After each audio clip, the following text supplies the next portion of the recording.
விசை கூட இந்த ஜூலை மாதத்துக்கான வாக்குத்தத்தமாகிய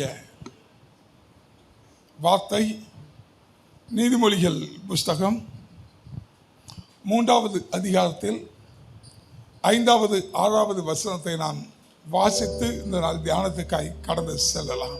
உன் சுய புத்தியின் மேல் சாயாமல் உன் முழு இருதயத்தோடும் கர்த்தரில் நம்பிக்கையாயிருந்து உன் வழிகளிலெல்லாம் அவரை நினைத்துக்கொள். அப்பொழுது அவர் உன் பாதைகளை செவ்வைப்படுத்துவார். ஹல்லேலூயா. கவனிங்க, ஒரு மனுஷனுடைய வாழ்க்கையில, ஒரு மனுஷனுடைய வாழ்க்கை பயணத்துல பாதைகள் சரியாக இருந்தால்தான் வாழ்க்கை நல்லா இருக்கும். பாதைகள் சரியா இருந்தால்தான் வெற்றி பெற முடியும். பாதைகள் சரியாக இருந்தால்தான் அவனுடைய வாழ்க்கை செழித்துவங்க முடியும். அப்ப நல்லா கவனிங்க, அவனுடைய பாதைகள் சரியாக இருக்கணும். ஹல்லேலூயா. அப்போ ஒரு மனுஷனுடைய வாழ்க்கை வெற்றி பெறுவதற்கு, ஒரு மனுஷனுடைய வாழ்க்கை மேன்மையாவதற்கு அவன் பிரயாணம் செல்கின்ற பாதை செம்மையா இருக்கணும். ஹல்லேலூயா. ஏன்னா உலகத்தின் மனுஷர்கள் எல்லாரும் என்ன செய்யறாங்க? வாழ்க்கை பயணம் செய்து கொண்டிருக்கிறாங்க. ஒவ்வொரு எதிர்பார்ப்புகள், ஒவ்வொரு ஆசைகள், ஒவ்வொரு தேவைகள், இதன் மத்தியில் வாழ்க்கையை ஓட்டி கொண்டிருக்கிறாங்க. இந்த வாழ்க்கை பயணத்தில் அவங்க என்ன நினைச்சிட்டு இருக்கிறாங்கன்னா, எப்படியாவது இந்த உலகத்தில் தன்னுடைய பெயருக்கு ஒரு மேன்மை உண்டாக வேண்டும், தனக்கான ஒரு ஸ்தானத்தை ஏற்படுத்தணும், தனக்கான ஒரு உயர்வை ஏற்படுத்தணும், தனக்கான ஒரு மேன்மை ஏற்படுத்தணும் சொல்லி இந்த உலகத்திலே தன்னுடைய வாழ்க்கை பயணத்தை ஓட்டி கொண்டிருக்கிறாங்க. ஆனா அன்பான தேவனுடைய பிள்ளையை, இந்த நாள் கர்த்தர் நமக்கு சொல்லுகிறார், உன்னுடைய பாதைகளை செவ்வாய்ப்படுத்த வேண்டும். இது உலகத்துக்கு சொல்லப்படுகிற வார்த்தைகள்ல, தேவனால் பிரித்தெடுக்கப்பட்ட தேவ பிள்ளைகளாகிய உங்களுக்கும் எனக்கும் சொல்லப்படுகிற வார்த்தை. ஏன்னா இந்த உலகம் ஓடுதுன்னா, எதை நோக்கி ஓடுதுன்னா அதுக்கே தெரியாது. உலகத்து மனுஷர்கள் பிரயாசப்படுறார்கள், அபியாசப்படுறார்கள். எதற்காக அபியாசப்படுறார்கள், எதற்காக பிரயாசப்படுகிறார்கள் அவங்களுக்கே தெரியல. என்னுடைய நண்பர் ஒருவர் சொல்வாரு அடிக்கடி, பிரதர், நாயை பார்த்துருக்கீங்களா? படுத்திருக்க நாய் திடீர்னு எழுந்தி ஒரே ஓட்டமா அங்க வர ஓடும். அப்புறம் பார்த்து அங்க அப்படியே திரும்பி ஓடி வந்து மறுபடியும் படுத்துக்கிடும். அது எதுக்கு ஓடிச்சுன்னு அதுக்கே தெரியல. இதே போலதான் என்னுடைய வாழ்க்கை இருக்கு பிரதர். காலையிலேருந்தே நைட்டு வரைக்கும் ஓடிக்கிட்டே இருக்கிறேன், எதுக்கு ஓடுறேங்கிறது எனக்கு தெரியல அப்படின்னு அவர் அடிக்கடி என்னோட காரியத்தை பகிர்ந்து கொள்வார். ஆனா விசுவாச பிள்ளைகளாகிய தேவ பிள்ளைகளாகிய தேவனால் பிரித்தெடுக்கப்பட்ட தேவ பிள்ளைகளாகிய நாம் எதற்காக ஓடிக்கொண்டு இருக்கிறோம் என்பது நமக்கு நன்றாக தெரியும். எத்தனை பேருக்கு தெரியும் நம்ம எதற்காக ஓடிக்கிட்டு இருக்கிறோம்? எதற்காக ஓடிக்கொண்டிருக்கிறோம்? நம்முடைய பிள்ளைகளுக்கு இந்த உலகத்துல நல்ல ஒரு வீடை கட்டி நல்ல ஒரு ஸ்தானத்தில் நம்முடைய பிள்ளைகளை நிலைநிறுத்தணும்னு ஓடிக்கிட்டு இருக்கிறோமா? இல்ல எனக்கு ஒரு பெயர் புகழை இந்த உலகத்தில் எப்படியாவது சம்பாதிக்கணும்னு ஓடிக்கிட்டு இருக்கிறோமா? இந்த உலகத்தை போல் ஓடுகிறவர்கள் நாம் அல்ல, நாம் ராஜ்யத்தை தேடி ஓடிக்கொண்டிருக்கிறோம். ஹல்லேலூயா. பக்கத்தில் சொல்லுங்க, இந்த உலகத்துக்காக ஓடாதீங்க, ராஜ்யத்துக்காக ஓடுங்க. ராஜ்யத்துக்காய் ஓடும் போது அவர் உங்களுடைய பாதைகளை செவ்வைப்படுத்துவார். ஹல்லேலூயா. பாருங்க, ஒவ்வொரு வாழ்க்கையும் ஒரு லட்சியம் இருக்கணும். நம்முடைய வாழ்க்கையில ஒரு திட்டம் இருக்கணும், ஒரு தரிசனம் இருக்கணும், ஒரு நோக்கம் இருக்கணும். அதன் அடிப்படையில் ஓடுகிறவர்கள் நாம். ஏனோ தானோ என்று ஓடுகிறவர்கள் அல்ல, எதற்கு ஓடுகிறோம் என்று தெரியாமல் ஓடுகிறவர்கள் அல்ல. நம்முடைய வாழ்க்கையில் ஒரு நிச்சயம் உண்டு. நான் ராஜ்யத்துக்காக ஓடிக்கொண்டிருக்கிறேன். என்னுடைய பொக்கிஷம் ராஜ்யத்தில் சேர்க்கப்பட்டிருக்கிறது. என்னுடைய நித்திய வாழ்க்கை ராஜ்யத்தில் இருக்கிறது. ஆகவே இந்த உலக வாழ்க்கையில நான் எதை நோக்கி உழுந்து கொண்டிருக்கிறேன், எதை நோக்கி ஓடிக்கொண்டிருக்கிறேன்னா நித்திய ராஜ்யத்துக்காய், நித்திய இடத்துல அந்த நித்திய தேவனோடு உலாவும்படியாக, சஞ்சரிக்கும்படியாக, தேவனோடு வாசம் பண்ணும்படியாக அந்த நித்தியத்தை தேடி நான் ஓடிக்கொண்டிருக்கிறேங்கிற நிச்சயம் நமக்குள்ளால இருக்கணும். பக்கத்துல கேளுங்க, எதை நோக்கி ஓடிக்கொண்டிருக்கீங்க?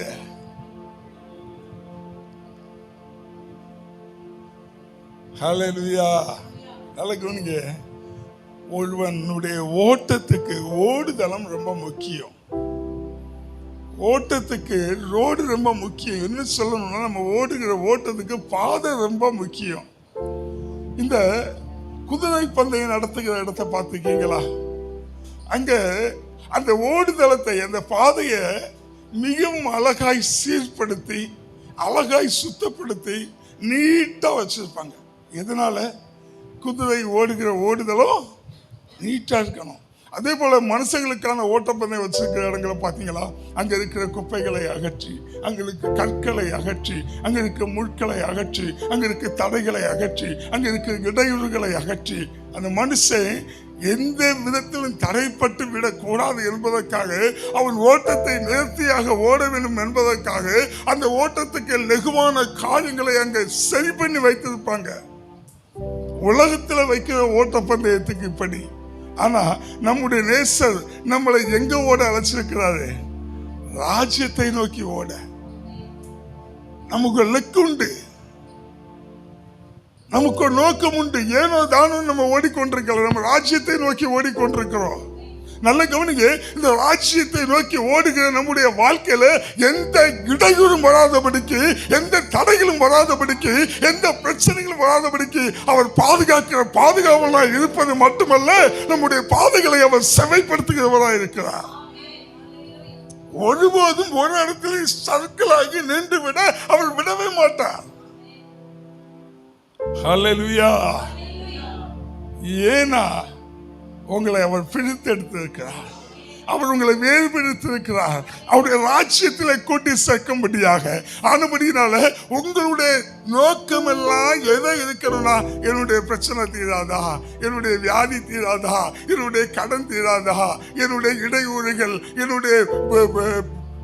என்னை சுத்தி இருக்கிற சில சூழ்நிலைகள் மாறி போகாதா, இப்படியே நினைச்சுக்கிட்டு நீங்க ஓடக்கூடாது. இதெல்லாம் நினைச்சுக்கிட்டு ஓட வேண்டியது யாரு? உலகத்தான். உலகத்தில் இருக்கிறவங்க. நீங்க ஓட வேண்டியது ஒன்னே ஒண்ணுதான். ராஜ்யம், ராஜ்யம், ராஜ்யம். ராஜ்யத்துக்கு நேராக உங்களுடைய ஓட்டம், ராஜ்யத்துக்கு நேராக உங்களுடைய லக்கு இருக்குமா இருந்தால், உங்களுடைய ஓட்டத்துல என்னென்ன இடையூறு இருக்குமோ, என்னென்ன பிரச்சனைகள் இருக்குமோ, என்னென்ன தடைகள் இருக்குமோ, அத்தனையும் மாற்றி போட்டு உங்களுடைய பாதைகளை அவர் செவ்வையாக்க வல்லமை உள்ளவராக இருக்கிறார். ஹல்லேலூயா. இந்த மாஸ்டர் ஆண்டவர் உங்களுக்கு என்ன சொல்றாருன்னா, இந்த உலகத்தில் இருக்கிற சில பிரச்சனைகளை நினைச்சு நீ சோர்ந்து போகாத. இந்த உலகத்தில் இருக்கிற சில தடைகளை நினைச்சு நீ பயந்து விடாத. இந்த உலகத்தில் இருக்கிற சில பிரச்சனைகள், சில முட்கள், சில கற்கள், சில மனுஷனுடைய இடையூறுகள், சில மனுஷனுடைய போராட்டங்கள், இதை குறித்து நீ ஒருபோதும் கவலைப்படாத. நான் உன்னோடு இருக்கிறேன். இருப்பது மட்டுமல்ல, நீ செல்கிற பாதைகள் எல்லாம் உனக்கு முன்னாடி யார் செல்கிறா? அவர் செல்கிறவராக இருக்கிறார். எதற்காக? உங்களுடைய பாதைகளை செவ்வையாக்கும்படியாக. ஹல்லேலூயா. அப்போ நம்ம ஒரே நோக்கம் தான். இத எக்ஸ்பிரஸ், சூப்பர் ஃபாஸ்ட் இதெல்லாம் இல்லை. நம்ம யாருமா என் டு எண்டு. இங்க தொடங்கினா இங்க தான் நிற்போம். ராஜ்யத்துல தான் நிற்போம். இதுக்கிடையில் நம்மளை யாரும் தடை பண்ண முடியாது. நம்மளை யாரும் நிலைநிறுத்த முடியாது. நமக்கு யாரும் இடையூறு பண்ண முடியாதுங்க. இந்த கான்செப்டோட, இந்த நோக்கத்தோட, இந்த லக்கோட நீங்க ஓட ஆரம்பிச்சீங்கன்னா, கர்த்தர் உங்களுடைய பாதைகளை செவைப்படுத்திக்கிட்டே இருப்பாரு. அது எந்த பிரச்சனைகளும் வர முடியாது. ஏன்னா செவைப்படுத்துகிறவர் யாரு? கர்த்தர். ஹல்லேலூயா.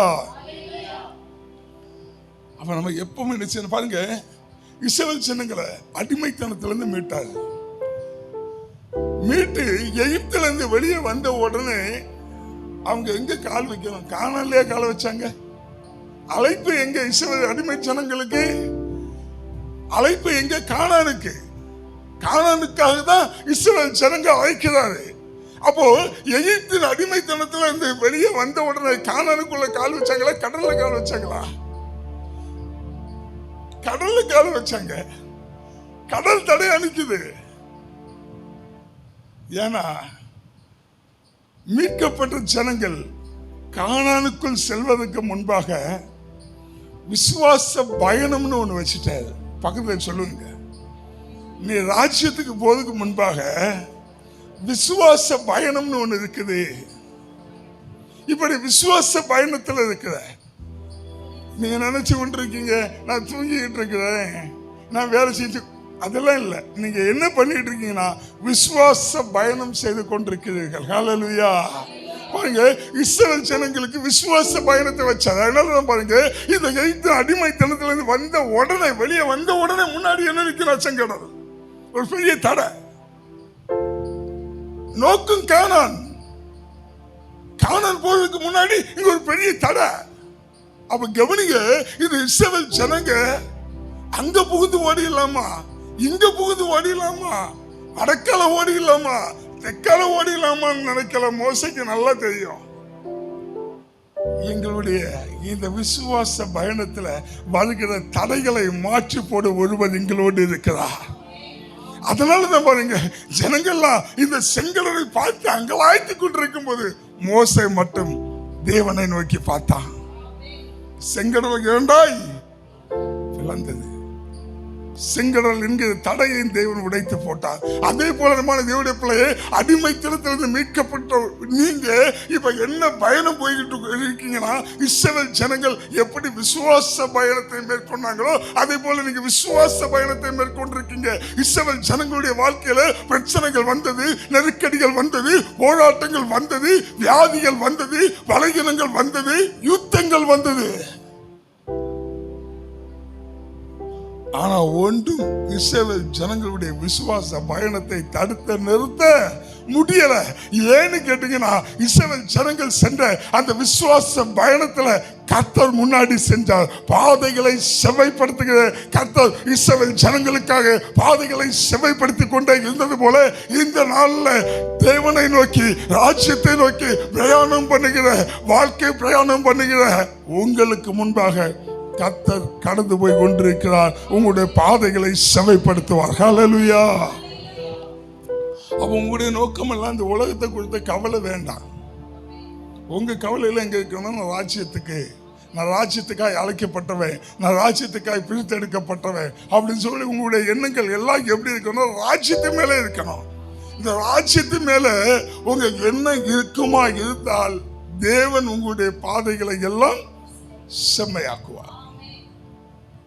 பாதையில எவனும், பக்கத்துல சொல்லுங்க, உங்க பாதையில எவனும் இடையூறு பண்ண முடியாது. உங்க பாதையில எந்த குப்பைகளும் இருக்க முடியாது.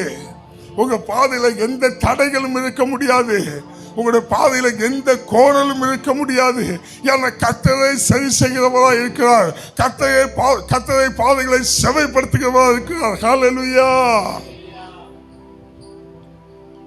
அதுல கவனிங்க, கர்த்தர் நம்முடைய வாழ்க்கையில பாதையை செவப்படுத்தணும்னா நம்ம எப்படி இருக்கணும்னா, அந்த 5வது வசனம் வாசிக்கலாம்.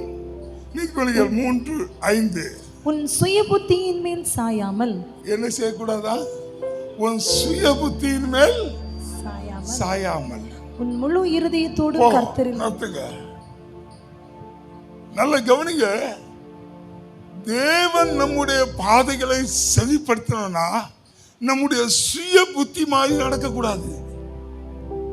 நம்முடைய சுய புத்தி என்னது? நம்முடைய சுபாவம், நம்முடைய முன்னோர்கள் மூலமாய் வழிபட்டு நமகளோடு வந்த சுபாவம் அது. அந்த சுய கிரியைகளை விட்டு நம்ம என்ன செய்யணும்? மாறணும். எல்லாம் சுயமா டிசிஷன் எடுக்க கூடாது. வாழ்க்கை சுயமாவே இருக்கக்கூடாது. நல்ல கவனிங்க, சவுளுடைய வாழ்க்கையில எல்லாமே சுயமா டிசிஷன் எடுத்தான். ஆண்டவர் அவனை அபிஷேகித்தாரு, அவனை அரசனாக அழைத்தார். அரசனாக இஸ்ரவேல் ஜனங்களை ராஜ்யபாரம் பண்ணும்படி அவன் மேல அரசனாய் அபிஷேகம் பண்ணப்பட்டது. ஆனா சவுல் என்ன செஞ்சானா, தன்னுடைய விருப்பத்தின்படி, தன்னுடைய ஆசையின்படி, தன்னுடைய எண்ணங்களின்படியே வாழ ஆரம்பித்தான். அவனுக்கு சரியான தேவ ஆலோசனை இல்லை. தேவன் ஆலோசனை கேட்க அவன் தயாராகவும் இல்லை. அவனுக்கு சுயத்தின்படி எதை விரும்பினானோ அதெல்லாம் பெற்றுக்கொள்ள, உலக மனுஷனை போல தேவ அபிஷேகத்தை பெற்றுக்கொண்டவன், தேவ அழைப்பை பெற்றுக்கொண்டவன் உலக மனுஷனை போல உலக பொருள் மேல இச்சை வைத்து, உலக பொருள் மேல ஆசை வைத்து, உலக பொருளுக்காய் வாழ ஆரம்பித்தான். 1 சாமுவேல் 15வது அதிகாரத்தை வாசிக்கும் போது சவுளுடைய காரியத்தை குறித்து தேவன் மனஸ்தாபப்பட்டான். அது ஃபுல்லாவே சவுளுடைய கிரியைகளை குறித்து இருக்கு. அதனால வாசிக்க வேண்டாம், நீங்க வீட்டுல போய் வாசிக்க. 1 சாமுவேல் 15வது அதிகாரம் பாருங்க. தேவன் அமலேக்கியரை முற்றுமாய் கொள்ளையிட்டு அங்க இருக்கிற எல்லாவற்றையும் சுட்டரிக்க சொன்னார். ஆனா இவன் ஆசை வைத்து உலக பொருள் மேல இச்சை வைத்து அதில் முதல் தரமானவைகளையும் 2ஆம் தரமானவைகளையும் தனக்கென்று பிரித்தெடுத்து விட்டு மீதியானவைகளை சுட்டரித்தான். அது கர்த்தருடைய பார்வைக்கு அருவருப்பாய் இருந்தது. பாருங்க, சுயக்கிரிய. நம்ம தேவனால் அழைக்கப்பட்டிருக்கோம். நம்முடைய வாழ்க்கை பயணத்துல, நம்முடைய விசுவாச பிரயாணத்துல நம்முடைய பாதைகள் செவ்வையாகணும்னா ஒவ்வொரு நிமிஷமும் நம்முடைய சுய புத்தியை சார்ந்து வாழாதபடிக்கு தேவ ஆலோசனைக்காக தேவ பிள்ளைகள் காத்திருக்கணும். ஏன்னா தேவன் நம்மிடத்துல பேச வல்லமை உள்ளவராக இருக்கிறார். ஹல்லேலூயா. சிலருடைய சுய புத்தியை என்னதான் மட்டை எடுத்து கட்டினாலும் சொல்லுவாங்கல்ல, நாய் வாழை என்னதான் மட்டை எடுத்து கட்டினாலும் நிமிக்க முடியாது. அது போலதான் சிலருடைய சுபாவங்கள், சுய புத்திகள். சிலருடைய சுபாவத்தை என்ன செய்ய முடியாது, மாற்றவே முடியாது. ஆனா ரட்சிக்கப்பட்டு நமக்குள்ள சுபாவம் மாறணும். பாருங்க, ஒரு சின்ன கதை. ஒரு ஊழியக்காரர் 2-3 உடன் ஊழியர்களை கூட்டிக் கொண்டு ஒரு கிராமத்துக்குள்ள பிரவேசித்தார்கள் ஊழியம் செய்யும்படியாக. இப்போ அந்த கிராமத்துக்குள்ள போகும்போது அவரை மிதிச்சதுல சகதி ஆயிடுச்சு காலில். இப்ப இந்த சகதியை கழுவுறதுக்காக ஒரு வாய்க்கால்ல போனார். வாய்க்கால்ல போய் காலை கழுவலான்னு இருக்கும்போது அங்க ஒரு தேல் வாய்க்காலுக்குள்ள சிக்கிக்கிட்டு உயிருக்கு போராடிக்கிட்டு இருந்துச்சு. இப்ப இந்த தேலை பார்த்த உடனே இவன் நினைச்சாரு, எப்படியாவது இந்த தேலை காப்பாத்தி விட்டுறணும்னு சொல்லி மெல்ல தேலை தூக்கலான்னு கையை வச்சு மெல்ல தேலை தூக்கினாரு. அது டக்குன்னு கையில கொட்டிடுச்சு. டக்குன்னு கை எடுத்துட்டாரு, வலி. ஆனா சுதாரித்துக் கொண்டு எப்படியாவது மறுபடியும் இந்த தேலை காப்பாற்றணும்னு சொல்லி மறுபடியும் தேலை தூக்குறதுக்கு கையை விட்டா மறுபடியும் கொட்டிடுச்சு. சுதாரித்துக் கொண்டு என்ன செய்யணும் எனக்கு தெரியல, இது ஆபத்தில் இருக்குது, இதை காப்பாற்றணும்னு ஒரு எண்ணம். சகிச்சுக்கிட்டு மறுபடியும் என்ன செஞ்சாரு, கையை விட்டாரு, மறுபடியும் கொட்டிடுச்சு. இப்ப பக்கத்துல இருந்த உடனே சொன்னாரு, பாஸ்டர் அதுதான் மறுபடியும் கொட்டுதுன்னு தெரியுது இல்ல, அப்புறம் எதுக்கு நீங்க போய் சும்மா கையை விட்டுக்கிட்டு அப்படின்னு. அப்ப பாஸ்டர் சொல்றாரு, அதுடைய குணாதிசயம் கொற்ற குணாதிசயம், ஆனா நம்முடைய குணாதிசயம் காப்பாத்துகிற குணாதிசயம். ஹல்லேலூயா. அப்ப சிலது பாருங்க, சிலது என்னதான் இருந்தாலும் சுபாவம் மாறாது. யாருடைய வாழ்க்கையில சுபாவம் மாறல அவங்களுடைய வாழ்க்கையில கர்த்தர் நன்மை செய்ய முடியாது, அவருடைய பாதைகளை செம்மைப்படுத்த முடியாது. அப்ப நம்முடைய சுபாவ கிரியைகளை விட்டு நம்ம என்ன செய்யணும்னா மாறி நம்முடைய சுய புத்தியின்படி முடிவெடுக்காம தேவனை சார்ந்து முடிவெடுக்கிறவர்களாய், தேவனை சார்ந்து வாழ்கிறவர்களாய் நம்முடைய வாழ்க்கையை நம்ம என்ன செய்யணும்னா மாற்றணும். ஹல்லேலூயா. எந்த ஒரு மனுஷன் சுய புத்தியில சார்ந்து நடக்கிறானோ அந்த மனுஷனுடைய வாழ்க்கையில ஒருபோதும் நன்மை செய்ய முடியாது. பாருங்க, இந்த சவுளுடைய வாழ்க்கையில சாமுவேல் அட்வைஸ் பண்றான். அப்பவும் சவுல் கீழ்ப்படியல. சவுல் என்ன செய்யறானா, தன் பக்கத்தில் இருக்க அநீதியை மறைத்து நீதியை வெளிக்காமிக்கிறான். ஒண்ணுல சுய புத்தி இருக்கணும், இல்லைன்னா சொல் புத்தியாவது இருக்கணும். ரெண்டுமே இல்லை. நம்ம மக்களுக்குள்ள அநேகர் அப்படி இருப்பாங்க, ரெண்டும் இருக்காது. ஹல்லேலூயா. சொல்லுங்க பக்கத்துல, உனக்கு சொல் புத்தியும் வேண்டாம், சுய புத்தியும் வேண்டாம், கர்த்தருடைய புத்தி உனக்குள்ள உண்டாகட்டு. இப்ப கர்த்தருடைய ஞானம் வேணும்னா என்ன செய்யணும், அவர் மேல் நம்பிக்கையா இருக்கணும். அந்த 5வது வசனத்தை வாசிங்க. உன் சுய புத்தியின் மேல் சாயாமல் உன் முழு இருதயத்தோடும் கர்த்தரில் நம்பிக்கை என்ன செய்யணுமா, கர்த்தரை நம்பிக்கொண்டிருக்கணும். ஆபிரகாமுடைய வாழ்க்கையை பார்த்தீங்களா, அவருடைய வாழ்க்கையில எல்லாவற்றையும் விட்டுட்டு கர்த்தரை நம்பி வந்தான். அதனால கர்த்தர் என்ன செய்தார்னா ஆபிரகாமை ஒருபோதும் கைவிடலைங்க. எந்தெந்த இடத்துலலாம் ஆபிரகாம் எல்லாராலையும் கைவிடப்பட்டு போய் நின்றாரோ அந்த இடத்துல கர்த்தர் பேச ஆரம்பித்தார். பாருங்க, ஆபிரகாம் வரும்போது ஆபிரகாமோடு கூட வந்தது லோத்து.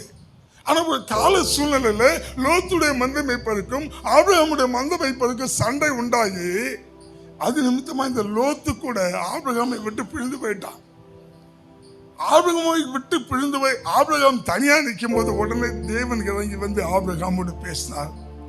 ஆபிரகாம் எங்கெல்லாம் போனான்? ஆபிரகாம் ஒரு இடத்துல 3 மாடி வீடை போட்டு உட்கார்ந்து இருக்கல. ஆபிரகாம் தன்னுடைய வாழ்க்கையில கூடாரவாசியாக இருந்தான். அங்கெங்கெல்லாம் போய் கூடாரம் போடுவான். அவன் எங்கெல்லாம் போனானோ அங்கெல்லாம் கர்த்தருடைய பாதைகளை செவ்வையாக்கினார். ஹல்லேலூயா. அப்போ கர்த்தரிடத்தில் நீங்க விசுவாசமா இருந்தால் 1வது கண்டிஷன் என்ன? சுய புத்தியா இருக்கக்கூடாது. 2வது கர்த்தரிடத்தில் நீங்க எப்படி இருக்கணும்? விசுவாசமா இருக்கணும். உங்களுடைய வாழ்க்கை பயணத்துல, இந்த விசுவாச ஓட்டத்துல, இந்த விசுவாச பயணத்துல எப்பொழுதும் கர்த்தர் மேலேயே நம்பிக்கையா இருக்கணும். தகப்பனும் தாயும் கைவிட்டாலும் கைவிடாத நேசர் அவர். அவர் மேல நம்ம நம்பிக்கை எப்படி வச்சுக்கோனா, எந்த சூழ்நிலையிலையும் அவர் என்னை விட்டு விலகி போக மாட்டாரு. எப்பொழுதும் அவர் எனக்கு முன்பாக என்னுடைய பாதைகளை செவ்வையாக்கும்படியாக அவர் சென்று கொண்டிருக்கிறார். பாதையை செம்மையாக்கி என்னை நடத்த வேண்டிய வழியில நடத்தி என்னை கொண்டு போய் சேர்க்க வேண்டிய இடத்துல கொண்டு போய் சேர்க்கிற வரைக்கும் அவர் என்னை விட்டு விலகுவதும் இல்லை, அவர் என்னை கைவிடுவதும் இல்லை. அந்த நம்பிக்கை, அந்த கான்பிடென்டோட வாழணும். அதனாலதான் நம்முடைய பேரு விசுவாச பிள்ளை. பக்கத்துல சொல்லுங்க, எதை விட்டாலும் கர்த்தர் மேல உள்ள நம்பிக்கையை விட்டுறாதீங்க. ஹல்லேலூயா. கர்த்தரை தன்னுடைய நம்பிக்கையை கொண்டிருக்கிற மனுஷன் பாக்கியவான். கர்த்தரையே நம்பி வாழணும். அது மட்டும் இல்ல, கடைசியாக அந்த வசனம் சொல்லுது, 6வது வசனம், உன் வழிகளில் எல்லாம் உன் வழிகளில் எல்லாம் அவரை நினைத்துக்கொள். யாரு நினைக்கணும்? யாரு நினைக்கணும்? நம்ம எங்க போனாலும் தாவீது சொல்றாரு, நான் பாதாளத்தை போய் படுக்கை போட்டாலும் நீர் அங்கேயும் இருக்கிறீர். தாவீது தன்னுடைய வாழ்க்கையில எங்கெல்லாம் போனாலும் அவரே நினைச்சுக்கிட்டு நடந்தாங்க.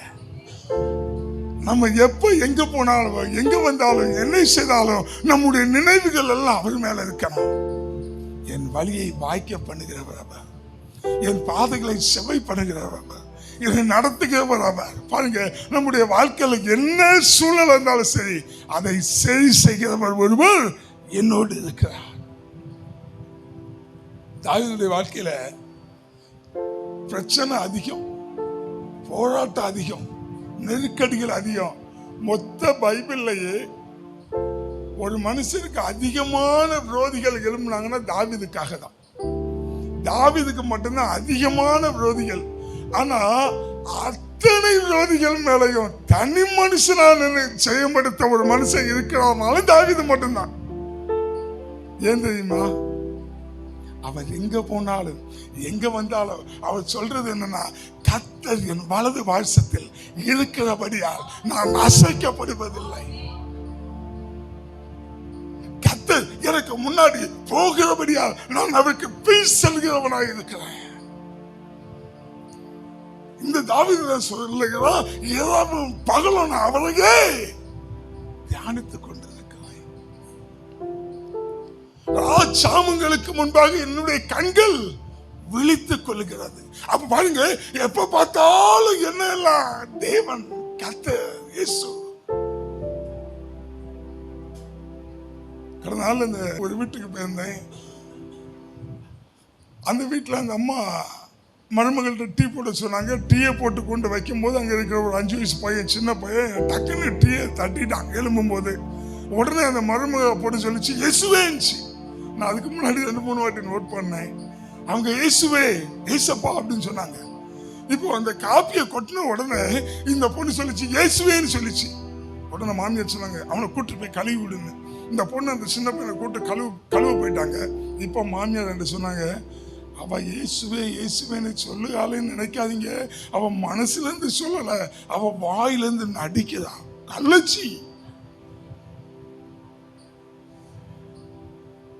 நல்லா கவனிங்க. ஒரு வாட்டி உங்க அப்பா இருக்கார்ல, அவரை சும்மா நீங்க ஏதாவது பண்ணிட்டு இருக்கும் போது எப்பான்னு கூப்பிட்டா திரும்பி பார்ப்பாரு உங்க அப்பா. ஏன்னா தாய் தகப்பனுடைய இதயம் அப்படிதான். பிள்ளைகளுடைய சத்தம் அம்மானு கூப்பிட்டா உடனே திரும்பி பார்க்கணும். நல்லா கவனிங்க. நீங்க வாயிலிருந்து கூப்பிட்டீங்களோ மனசுல இருந்து கூப்பிட்டீங்களோ, உங்க வாயில இயேசுவே ஏசப்பான்னு ஒரு வார்த்தை வருமா இருந்தா அவர் திரும்பி பார்க்க வல்லமை உள்ளவரா இருக்கிறார். ஹல்லேலூயா. அப்போ எப்பவும் நீங்க என்ன சொல்லணும்னா இயேசுவே. சில சொல்லுவாங்க நீங்க சும்மா இயேசுவே இயேசுவேன்னு சொன்னாங்க இவன் நடிச்சுக்கிட்டு இருக்கான். கவலைப்படாதீங்க, நீங்க சொல்லுங்க இயேசுவே இயேசுவே இயேசுவே. நீங்க என்ன செய்தாலும் அவரை நினைச்சுக்கிட்டே இருங்க. உங்க பாதைகள் செவ்வையாக்குவார், உங்களுடைய வழிகளை செவ்வையாக்குவார், உங்களுடைய தடைகளை மாற்றுவார், உங்களுடைய கோணலானவைகள் எல்லாவற்றையும் அவர் சீர்படுத்துகிறவராக இருப்பார்.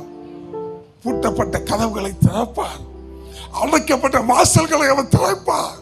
எந்த மனுஷனாலும் உங்களுக்கு முன்னாடி இருக்கிற வாசலை அடைக்க முடியாது. ஏன்னா எப்பெல்லாம் நீங்க இயேசுவே ஏசப்பான்னு கூப்பிடுறீங்களோ அப்பெல்லாம் அவர் திரும்பி திரும்பி திரும்பி திரும்பி எத்தனை வாட்டி நீ கூப்பிட்டாலும் அத்தனை வாட்டி அவர் உன்னை திரும்பி பார்க்க அவர் வல்லமை உள்ளவராக இருக்கிறார். ஹல்லேலூயா. அப்போ எப்பவும் நம்ம எங்க போனாலும் எங்க வந்தாலும் என்ன செய்தாலும் என்ன சொல்லணும்? இயேசுவே இயேசுவே. மற்றவங்க உடனே ஜட்ஜ்மெண்ட் பண்ணுவான். இவன் நடிச்சுக்கிட்டாலையா, இவன் நடிச்சு. Don't care, don't worry. நீங்க சொல்ல வேண்டியதெல்லாம் ஒன்னே ஒண்ணுதான். உங்களுடைய நடக்கையில, உங்களுடைய எல்லா செயல்பாடுல, உங்களுடைய எல்லா வேலைகள்லையும் அவரை நினைத்து கொண்டே இருக்கணும். நல்ல கவனிங்க. தாவீது தன்னுடைய வாழ்க்கையில அப்படி நினைத்து கொண்டே இருந்ததுனால தாங்க தாவீதுக்கு விரோதமாய் சவுல் எழும்பினாலும் சரி, பெலிஸ்தர்கள் எழும்பினாலும் சரி, மோவாபியர்கள் எழும்பினாலும் சரி, அமலேக்கியர் எழும்பினாலும் சரி, எல்லாத்துக்கும் மேல தன்னுடைய சொந்த மகனாகிய அப்சலோமே எழும்பினாலும் சரி, இவன் ஒன்னே ஒண்ணுதான் சொல்லுவான். ஒரு சங்கீதத்திற்கு முன்னாடி போடப்பட்டிருக்கோம், தாவீதை கொல்லும்படியாக தன்னுடைய மகனாகிய அபிமெலேக்கு தாவீதுக்கு விரோதமாக எழும்பும்போது தாவீது பாடின சங்கீதம். அவன் பாருங்க, மகனை தாவீதை கொல்றதுக்கு வர இவன் என்ன செஞ்சிட்டு இருக்கான்? பாடிக்கிட்டு இருக்கான். நல்ல கவனிங்க. என்ன சூழ்நிலைகள் உங்களுக்கு விரோதமாய் எழும்பி வந்தாலோ நீங்க செய்ய வேண்டியது ஒன்னே ஒண்ணுதான், எப்பொழுதும் அவரை நினைத்து கொண்டே இருக்க. தாவீது நினைத்து கொண்டே இருந்ததுனால என்ன தெரியுமா நடந்துச்சு? தாவீதுக்கு ஆண்டவர் வார்த்தையை சொன்னாரு, உன்னுடைய சந்ததிக்கு. இந்த தாவீதுக்கு அவன் எப்பொழுதும் அவரை நினைத்து கொண்டிருந்தனால தாவீதுக்கு ஸ்பெஷல் வாக்குத்தத்தம் ஒண்ணு இருக்கு. என்ன தெரியுமா? உன் சந்ததிக்கு நித்திய நித்திய நித்திய நித்திய காலமாக ஒரு ராஜ்யபாரத்தை எழும்ப பண்ணுவேன். ஏன் தெரியுமா? அவன் எங்க போனாலும் எங்க வந்தாலும் ஒன்னே ஒண்ணுதான், அவரை நினைத்து கொண்டே இருந்தான். வாசிங்க இந்த 6வது வசனத்தை. உன் வழிகளில் எல்லாம் அவரை நினைத்துக்கொள், அவரை நினைத்துக்கொள், அப்பொழுது அவர் உன் பாதைகளை செவ்வைப்படுத்துவார். எப்பொழுது? இது ரொம்ப முக்கியம். எப்பொழுது? மறுபடியும் 6வது வசனத்தை வாசிப்போமா? உன் வழிகளில் எல்லாம் 5:6 மறுபடி. உன் சுய புத்தியின் மேல் சாயாமல். எப்பொழுது தெரியுமா? உன் சுய புத்தியின் மேல் சாயாமல் உன் முழு இருதயத்தோடும் கர்த்தரில் நம்பிக்கையாயிருந்து. முழு இருதயத்தோடு கர்த்தர் மேல் நம்பிக்கையாயிருந்து உன் வழிகளில் எல்லாம் அவரை நினைத்துக்கொள். அப்பொழுது. எப்பொழுது?